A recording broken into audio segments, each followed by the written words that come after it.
สันแสดงความเศร้าสลดใจจากทานสอนไซศรีพันดอนนายกรัฐมนตรีและทานท้องสวรรค์พรหมวิหารรองนายกรัฐมนตรีกระทรวงการต่างประเทศ แห่งสาธารณรัฐประชาธิปไตยประชาชนลาว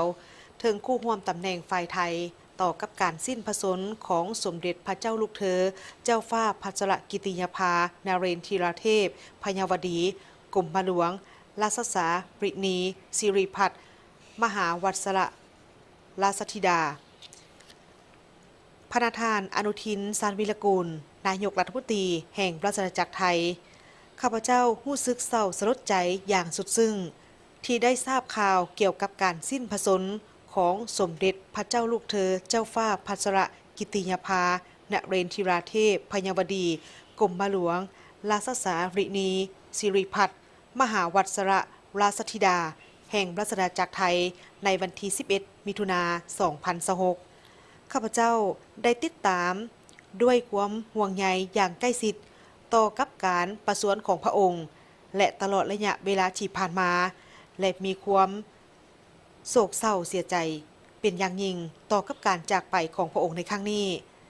การจากไปของพระองค์เป็นการสูญเสียเจ้าหญิงที่แสนเคารพรักของปวงชนชาวไทยทั้งประเทศก็คือเพื่อนมิตรที่สำคัญของประชาชนลาวในนามรัฐบาลแห่งสาธารณรัฐประชาธิปไตยประชาชนลาวและในนามส่วนตัวข้าพเจ้าขอส่งความไว้อาลัยอย่างสุดซึ้งและแบ่งเบาความทุกโศกมายังพระทานรัฐบาลและปวงชนชาวไทยทุกทั่วหน้ามาณโอกาสนี้ด้วยขอให้ดวงวิญญาณของสมเด็จพระเจ้าลูกเธอเจ้าฟ้าพัชรกิติยาภานเรนทราเทพพญาวดีกรมหลวงราชสาบริณี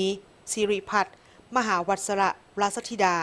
จงไปสู่สุคติด้วยเถิดด้วยความนับถืออย่างสูงสอนไซศรีพันดอนพร้อมนี้ท่านท้องสวรรค์พรหมวิหารรองนายกรัฐมนต